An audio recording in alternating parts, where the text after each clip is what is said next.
आपण थेट जाऊयात.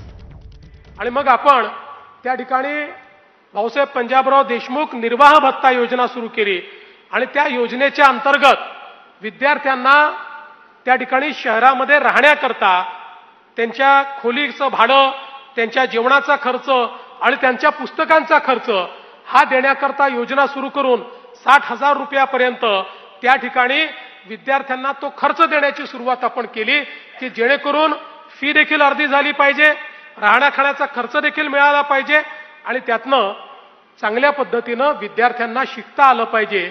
अशा प्रकारचा प्रयत्न आपण सुरू केला. दुसरीकडे रोजगाराच्या दृष्टीने अण्णासाहेब पाटील आर्थिक विकास महामंडळ जे खरं म्हणजे 95-96 साली सुरू झालं होतं आणि त्यानंतर पूर्णपणे डिफंक्ट झालं होतं. जवळपास बंद असलेलं हे महामंडळ आपण हा निर्णय केला की हे महामंडळ आपण त्या ठिकाणी पुनरुज्जीवित केलं पाहिजे आणि ते महामंडळ पुनरुज्जीवित आपण केलं. आणि नरेंद्र पाटीलजी जे स्वर्गीय अण्णासाहेब पाटील ज्यांनी पहिल्यांदा मराठा आरक्षणाकरता बलिदान केलं, त्यांचे चिरंजीव नरेंद्र पाटलांनाच आपण त्याचं अध्यक्ष केलं आणि मोठ्या प्रमाणात आपण त्याच्यामध्ये व्याज सवलतीची योजना आणली. आणि मला सांगताना आनंद वाटतो की आज जवळपास 2.25 लाखापेक्षा जास्त उद्योजक हे अण्णासाहेब पाटील आर्थिक विकास महामंडळाने तयार केले.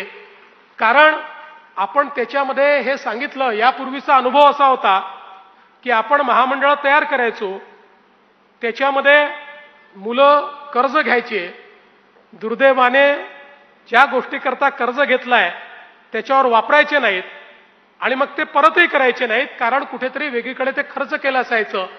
एक औपचारिकता अशा पद्धतीची महामंडळ होती. आम्ही विचारपूर्वक सांगितलं की महामंडळाला कर्ज देण्याचा अधिकार तर देऊ, पण ते कर्ज बँकेतनं घेऊ.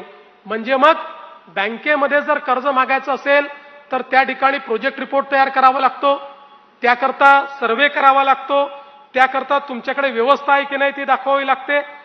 हे सगळं करून जर एखाद्याने कर्ज घेतलं तर तो उद्योगावरच आपलं कर्ज खर्च करतो आणि त्याचा जो व्याज आहे ते व्याज मात्र आपण अण्णासाहेब पाटील आर्थिक विकास महामंडळातनं भरून बिनव्याजी कर्ज हे उपलब्ध करून द्यायचं आणि त्यातनं उद्योजक तयार करायचे.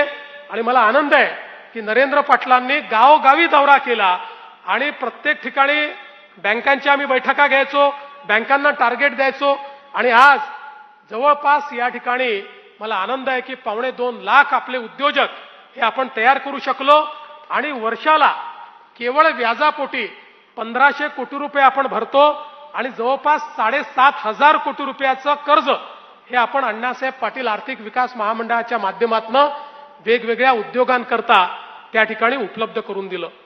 हे सगळं करत असताना एक गोष्ट अजून आमच्या लक्षात आली की आपल्याला जर या ठिकाणी शिक्षणामध्ये, स्पर्धा परीक्षांमध्ये, प्रशिक्षणामध्ये, कौशल्य प्रशिक्षणामध्ये जर मराठा समाजाचा टक्का वाढवायचा असेल तर त्याकरता आपण ज्यावेळेस बार्टीची सुरुवात ही आपल्या अनुसूचित जातीकरता केली आणि त्यावेळेस लक्षात आलं की मॉडेल चांगलं आहे, या मॉडेलचा उपयोग आपण केला तर आपल्या समाजाकरता एक वन स्टॉप शॉप असला पाहिजे की कुठे जायचं.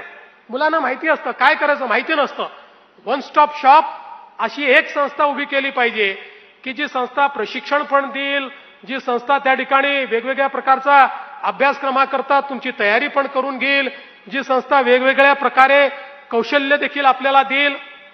आणि मग त्याकरता आपण सदानंद मोरे साहेबांची एक कमिटी तयार केली. त्या कमिटीने एक आपल्याला रिपोर्ट दिला आणि त्या रिपोर्टच्या आधारावर आपण सारथीची निर्मिती केली. मला आठवतं की त्यावेळी जी मराठा समाजाची उपसमिती होती, आमचे चंद्रकांत दादाच त्याचे अध्यक्ष होते आणि त्यांच्या अध्यक्षतेखाली या उपसमितीच्या माध्यमातून आपण निर्णय केला आणि आपण सारथीची स्थापना केली. आणि 2018 साली सारथीची स्थापना करत असताना आपल्या मनामध्ये त्यावेळी हीच भावना होती की यातनं स्पर्धा परीक्षांमध्ये मराठा समाजाचा टक्का वाढला पाहिजे. आत्ताच निंबाळकर साहेबांनी जे सांगितलं मला अतिशय आनंद आहे. ते असं म्हणाले की 2-4 वर्षातनं किंवा 2-3 वर्षातनं एखादा विद्यार्थी हा UPSC मध्ये आपल्याला त्या ठिकाणी दिसत होता. आज दरवर्षी सारथीमुळे इतके विद्यार्थी या ठिकाणी UPSC मध्ये MPSC मध्ये दिसत आहेत. मुलं PhD करतायत, वेगवेगळ्या प्रकारचं प्रशिक्षण हे त्या ठिकाणी प्राप्त करतायत. मी खरं म्हणजे निंबाळकर साहेब आणि त्यांच्या टीमचं मनापासून अभिनंदन करेन की त्यांनी वेगवेगळ्या प्रकारचे उपक्रम हे सारथीच्या माध्यमातून सुरू केले आणि आज केवळ स्पर्धा परीक्षांपुरतं मर्यादित नाही. स्पर्धा परीक्षा तर महत्त्वाच्या आहेतच. आज UPSC मध्ये MPSC मध्ये बँकिंग एक्झाम मध्ये आपली मुलं अत्यंत उत्तम त्या ठिकाणी पास होत आहेत, वेगवेगळ्या पदांवर चालली आहेत. ही तर आनंदाची गोष्टच आहे. पण त्यासोबत आजच्या परिस्थितीमध्ये आपण जर बघितलं तर ज्या प्रकारे जग बदलत आहे, सरकारी क्षेत्रापेक्षा खाजगी क्षेत्र महत्त्वाचं होत आहे. खाजगी क्षेत्रामधल्या नोकऱ्या या जास्त उत्पन्न देणाऱ्या आहेत, पगार देणाऱ्या आहेत. त्याच्याकरता वैशिष्ट्यपूर्ण प्रशिक्षणाची आवश्यकता आहे. आपण तंत्रज्ञानाच्या जगात गेलो आहोत.